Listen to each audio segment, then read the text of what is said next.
Our speaker tonight is Emily Blackshaw. Emily studied psychology at the University of Warwick and then worked as a research assistant at the Institute of Psychology, Psychiatry and Neuroscience at King's College London. She is now a PhD student here at the University of Roehampton, where she is carrying out a psychometric evaluation of the YP core. Her talk is entitled "When Life Gets in the Way, a systematic review of the assessment of life events and change over the course of psychotherapy for depression and anxiety in children and adolescents." Thank you, Emily.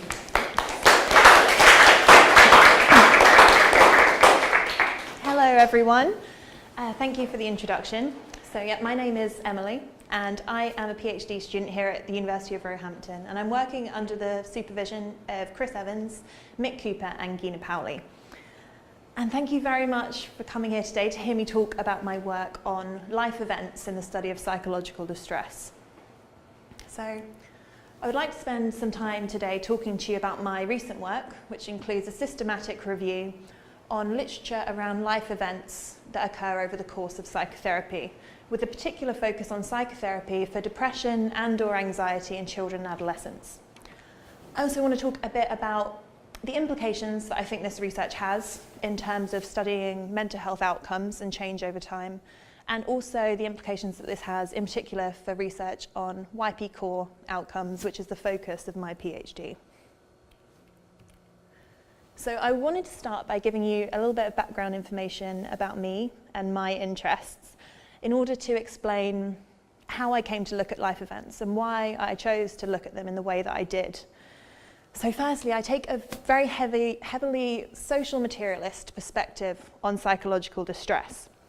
And I'm really happy to admit that my thinking around this has been heavily influenced by the work of David Smale and some of his writing on kind of social power and material power in psychological distress. Social materialism essentially recognises humans as being primordially social and material beings, and that our experiences are constantly shaped by the flux of social and material influences in our environment.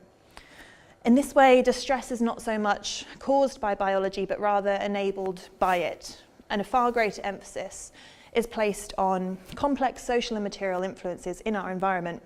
And these can include more systematic social inequalities and traumas, as well as more discrete or random life events, accidents, and illnesses. In this way, social materialism represents a move away from a psychology that treats human beings as discrete and individual units of analysis, and rather sees them as social beings, with social and material context as something important rather than an optional add-on.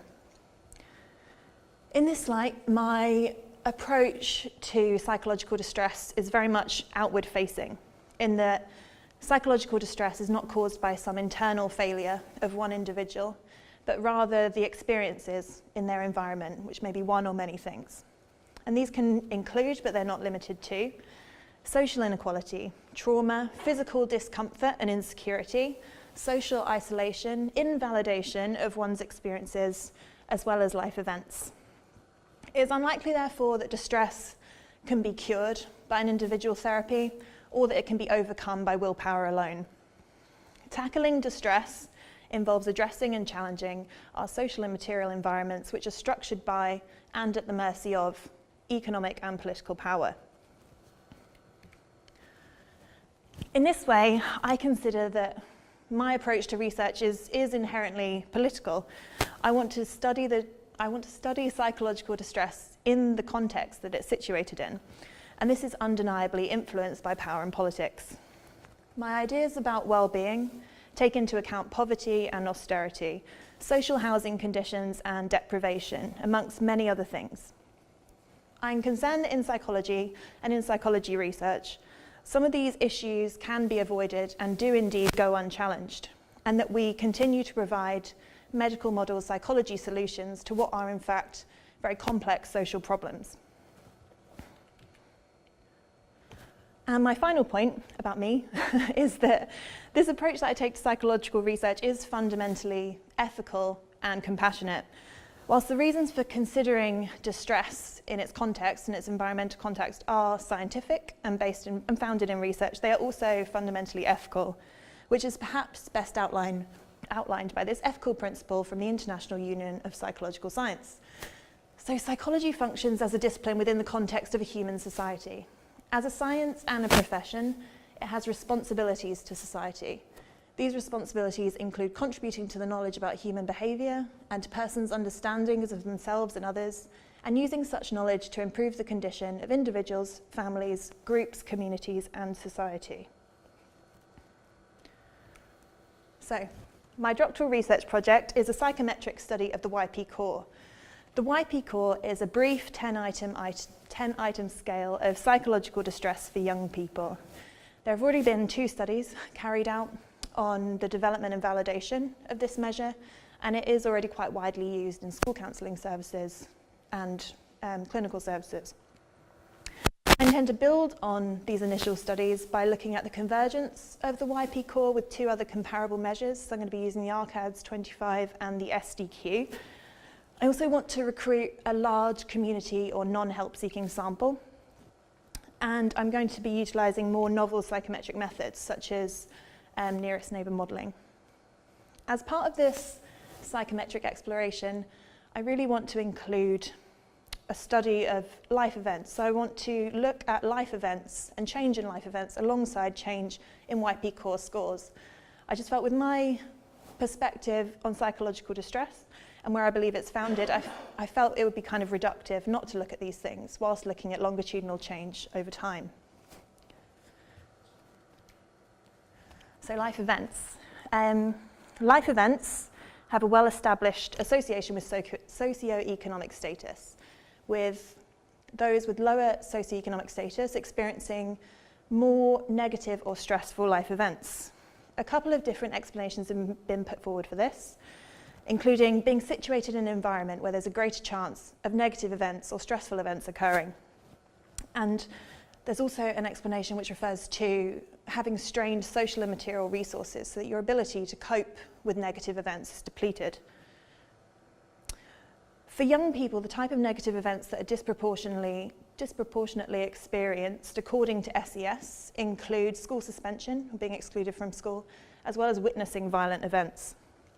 One of the most shocking associations that I came across in the literature was that of accident-related mortality rates. So, in a study of young people, those with the lowest socioeconomic status, in that lowest bracket, had an accident-related mortality rate that was 4.4 times higher than those in the highest socioeconomic bracket. SES also has a well-established association with mental health in young people, with socioeconomically disadvantaged youth being 2 to 3 times more likely to develop mental health problems than those more advantaged young people. A systematic review found a negative association between negative life events and mental health in childhood and adolescence. It was an international review, and in 52 out of 55 studies, they exhibited that negative association.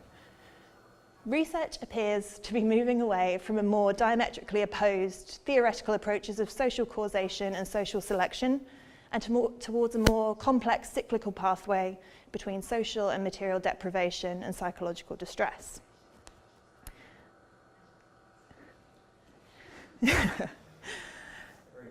Negative. Oh, great. Okay. Negative life events have been put forward as one mechanism for the relationship between SES and mental health, with one recent study reporting on the mediational role of life events and coping in the relationship between lower household income and parental education and higher levels of perceived experienced stress. This was in a sample of Danish adolescents.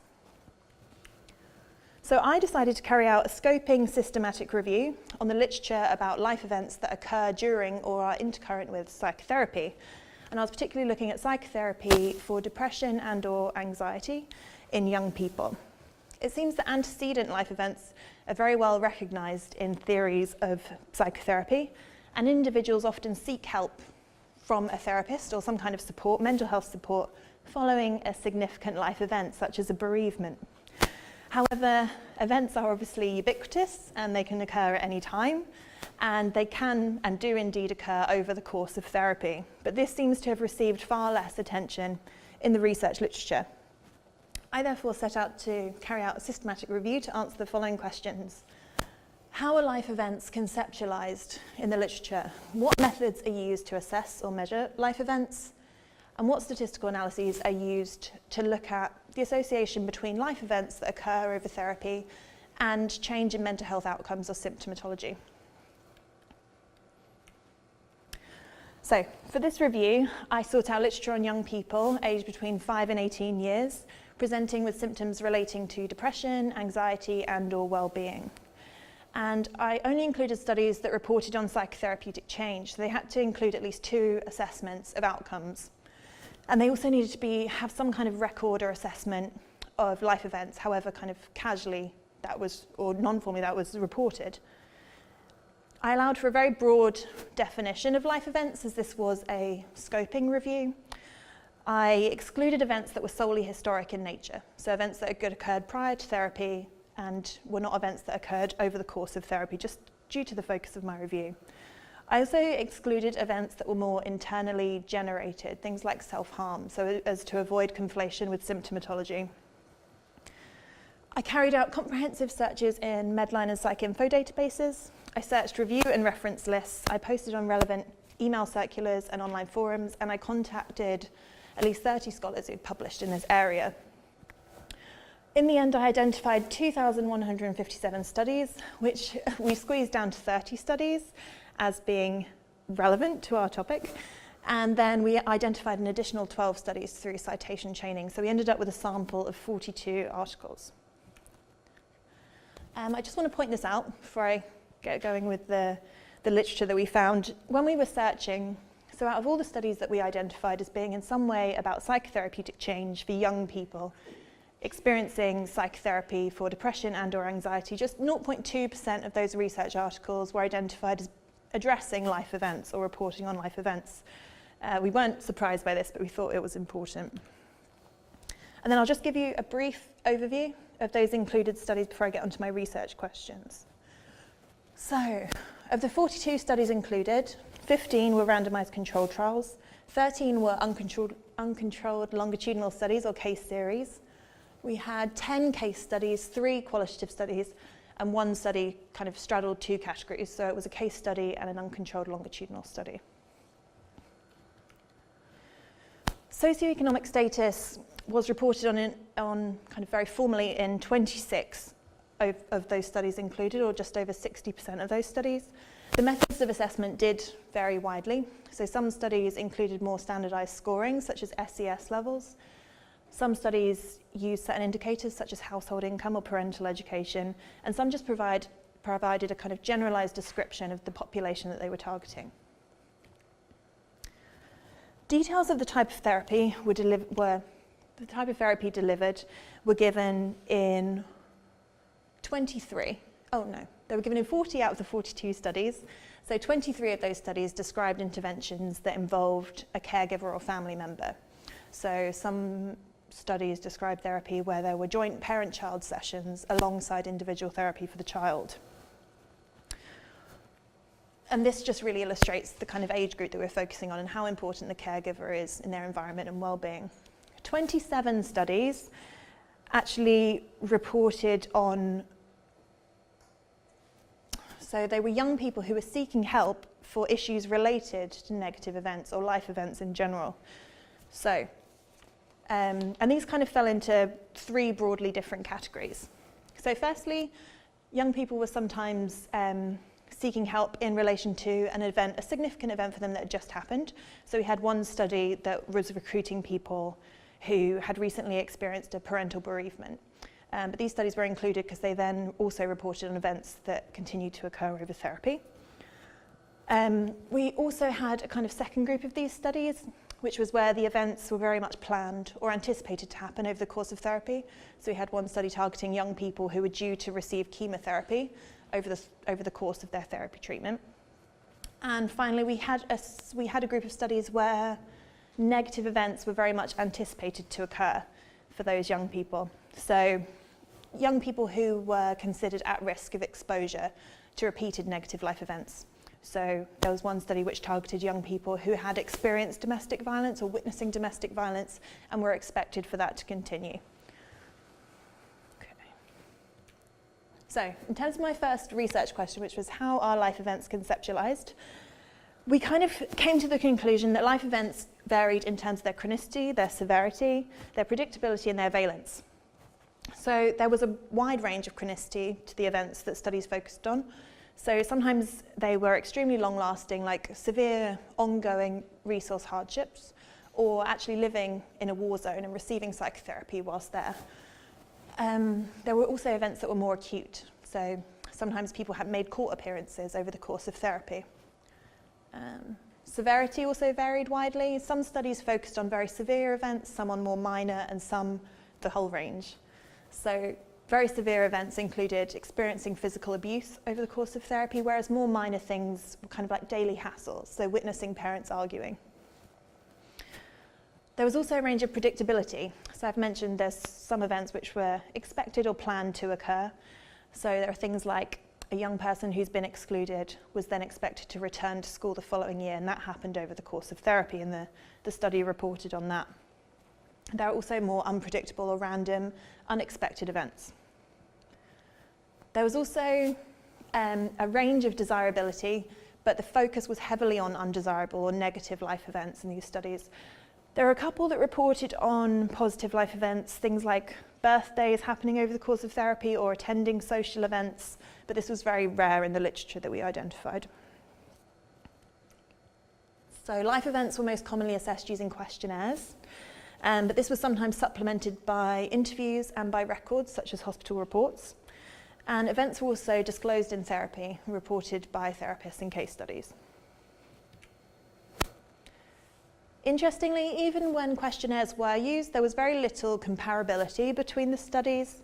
So of the 53 questionnaires that were used in these 42 studies, 24 questionnaires were heavily adapted or altered.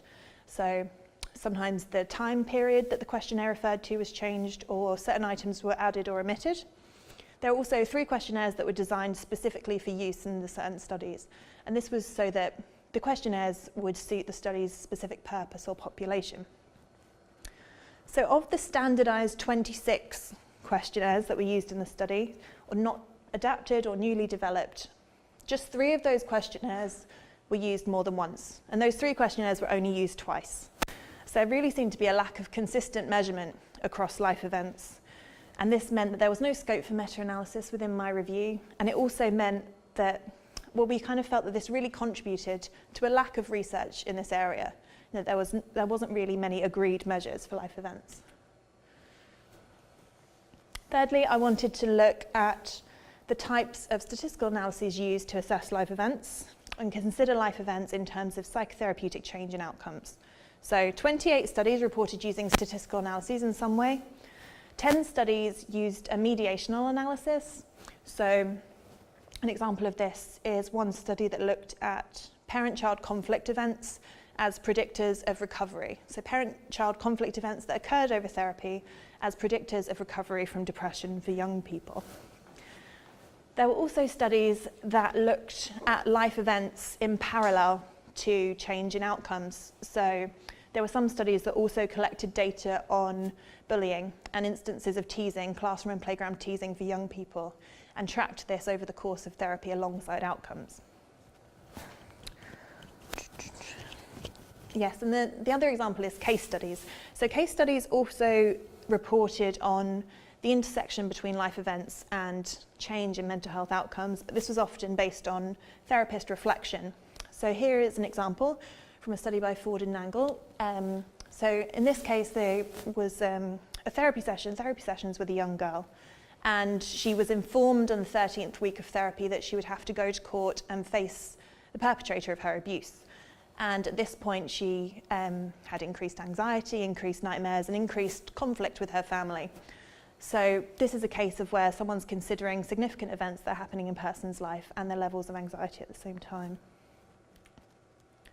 So the things that I concluded from this review is that life events really are overlooked in psychotherapy research literature, and that there seems to be a lack of agreed measurement, a lack of agreed measures for doing this, which I think contributes to that neglect of this topic.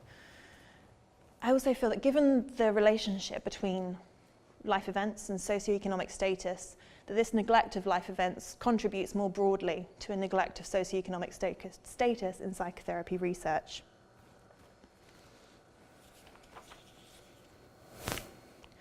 So, beyond saying we need to look at this and telling researchers that this is important, I decided to have a go at looking at this in my own research, which is proving challenging and kind of messy, but I'm going to give it a go. So I knew that I wanted to look at life events alongside change in YP core scores, but I just wasn't quite sure how to do that. And I really had hoped that carrying out this systematic review would highlight a couple of measures that I could just pick and use. But yeah, rather than arriving at a decision about a measure and having a miraculous one identified to me, I just learned how hard it is to assess life events. So here are a couple of challenges that were actually identified by authors that were included in my review. So one challenge that was identified by 4 of the authors in the review was about how life events can be confounded with symptomatology, or in their words, clinical status. So there was one author who commented, he was talking about a study of an intervention for depression. He was talking about how those people who are non-recovered from depression or have continuing depression will tend to report more negative life events than recovered young people. And in this way, it is hard to disentangle those two things. There also seems to be a real lack of attention given to positive life events. So, and this is reflected in the literature, so there isn't that much literature compared to negative events on the associations between positive life events and well-being, although there is some evidence for the direct effects on well-being and also the stress buffering effects of positive events. And I can't really see any good reason why they're not assessed and reported on in the same way as negative events. So for my own purposes, I was looking for a questionnaire of life events to give to young people aged 11 to 19 years in schools. And my research requirements were that I wanted it to be quite a brief measure, not too burdensome, as some of the checklist measures of life events that we used in these studies stretched to over 200 items. I also wanted a questionnaire that encompassed both positive and negative life events, but this proved very hard to find, the measures that I identified. And I also wanted a measure of life events that covered a very recent time period. So I was looking at longitudinal change over time, and I wanted it ideally to cover just the previous week that young people had experienced. So after doing this review, I ended up compiling a list of life events measures for children and adolescents. I've come across, I think, 2 reviews of the equivalent thing for adults, but to my knowledge there hasn't been a review of life events measures for children and adolescents. So this list ran to 74 different questionnaires, and none of them quite met the requirements for my research. This is an excerpt from the list, and as you can see, I've stated my reasons why I didn't want to use them. So quite a lot of the measures were too specific in focus. So something like the parental alcoholism event scale wouldn't be broad enough to capture all of the kind of events I was hoping to look at. There were also some events that had too long a time frame. So the life experiences survey, so that asks young people to recall significant events that have occurred for them over the past year. This obviously wasn't what I was looking for. So in light of this, I decided to try and develop my own questionnaire. And this wasn't a decision I came to easily. I wanted to do the review and see if there was anything out there I could use. So after looking at those 74 questionnaires, I tried to go through and identify ones that were closest to my research requirements, and also just pick out ones that I liked in terms of the phrasing of items, the format, things like that. And I've been working with my supervisors on trying to develop some drafts of measures that we could use. One of the first things we did was try to develop a checklist type measure. So it'd be impossible to create a brief checklist that's also exhaustive. So what we tried to do was to create a checklist where events are bundled into categories. Some measures have done this before. The Bales, which is the Brief Adolescent Life Event Scale, does something similar. So as you can see here, we're asking about how many times in the past week have you felt. So it's asking about good things and particularly bad things that have happened for you at school, with your friends at home. But eventually, after talking this through, we kind of felt like this blurred some of the events were actually contained within these categories and sort of distorted those individual events, which would have very varying kind of levels of severity within each category. So we didn't feel like this was the best way to go. The next thing we did was to try and look at a more ideographic type measure. So, let's see. So we are here, we're kind of asking young people to write the 3 best things that have happened to them that week and the 3 worst things, so kind of qualitatively, and to rate how good or bad that thing was. And we kind of felt like we were getting onto the right track with this kind of style of measure. We then developed this into something where it starts with an overview. We did feel like it could be quite hard. I mean, I've tried to fill in this measure, and it can be quite hard to really try and identify significant things that have happened to you in the past week, and it's quite a reflective exercise. So we tried to just get a sense of, with these initial first questions of agreement, to what extent do you think particularly good things have happened to you this week, and to what extent do you think particularly bad things have happened to you, before moving on to this ideographic measure. So now we're just asking them for a kind of snapshot of those events that have happened. So we're asking them for the 3 most important events that have happened in that past week. Then we're asking them to rate the valence, so how was it a good thing or a bad thing on a scale, and then we're going to ask them about the perceived impact, so how much that event has affected them. We've got a couple of questions at the bottom which we're not sure about including in scoring, but they refer to kind of, has this event happened to you before? Is it a regular occurrence? And if so, how regularly does this event happen for you? So my supervisor recently took this measure to a focus group with some young people, some adolescents who either have received support for mental health problems or are currently receiving support. And we were really pleased that it was quite a lot of positive feedback, which was a relief. So they found the measure quite easy to fill in, which was one of our main concerns about whether this would be quite a burdensome or almost distressing task to try and recall bad things that have happened to you in the week.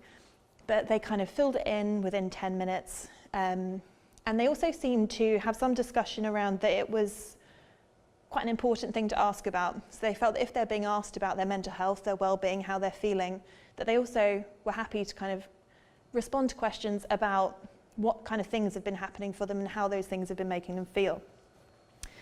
They also provided some really helpful feedback, so lots of stuff to do with the design, which they hated, so we're going to be working on that, and things to do with the wording of some of the questions. They had very strong opinions on that as well. They also had there were some really interesting discussions around whether they would feel happy to disclose some of these events, and whether that would change if they were in a setting with their therapist who they trusted and they had a good relationship with, and whether they were filling it in for research purposes in school. And so we've kind of been doing some thinking about whether we want to give an instruction about, you don't have to disclose the event, but then still rate how much it's affected you or how good or bad it was in some way. They also ventured the suggestion of having differently aged measures. So they seem to be very aware of they didn't want to feel patronised essentially by lots of graphics. But they did think that perhaps younger adolescents would benefit from a bit more of a visually friendly measure. So we were talking about the idea of having 2 differently aged measures for younger and older adolescents. And yeah, I hadn't even thought about that before, so I was really glad that we went and spoke to them. So we're currently working on the revisions to that draft, and we've got a couple of drafts, and we've got some ideas about something almost quite different as well. So we're going to return to that same focus group and get their opinions on how we've interpreted their feedback. So I want to devote a bit of my time here at Roehampton to developing this life events measure. I'd like to consult some more focus groups, so a non-distressed, non-help-seeking group of adolescents as well. I'd also like to conduct some small think aloud kind of qualitative studies. So my ideas for this are about getting young people to fill in distress measures like the YP core, and kind of mapping their change and their stability in those scores over a couple of weeks, and then getting them to kind of think aloud, talk through where they think those changes or periods of stability have come from in terms of how they've been feeling, what they've been experiencing, and also getting them to fill in the life events measure and seeing if there's any correspondence between those 2 things. So seeing if we're really tapping into what they think's been affecting them that week. I also intend to pilot this questionnaire. So as part of my main psychometric data collection, which this is a very basic plan of what it is, I'm going to be asking young people in schools, so years 7 to 13, so 11 to 19 years old. I'm going to be asking them to fill in the YP core as well as some measures of convergence. I'm going to be asking them to fill that in weekly for 5 weeks and then at 6-month follow-up. I'm also intending to administer the life events questionnaire when it's been through a few more focus groups. And we're going to try and see how much the life events questionnaire predicts change in the YP core scores and other scores like the RCADs by using some kind of cross-lagged correlational analysis. So we're not really placing too much value on test-retest reliability, as we don't particularly expect much stability week on week in these life events as you would another measure. We also aren't really expecting items to co-vary, so we're not looking at internal consistency. So it's really the predictive validity that we're hoping to explore in this piloting of the life events questionnaire.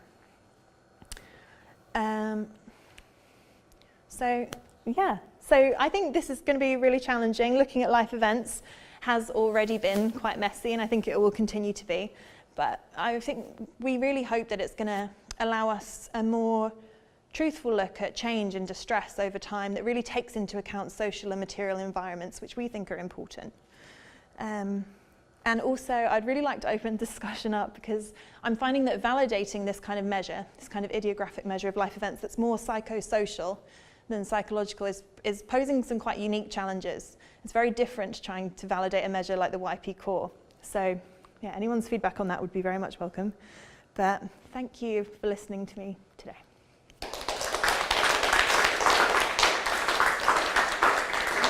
Thank you to everyone who's joined us tonight or who's watching this at a later date.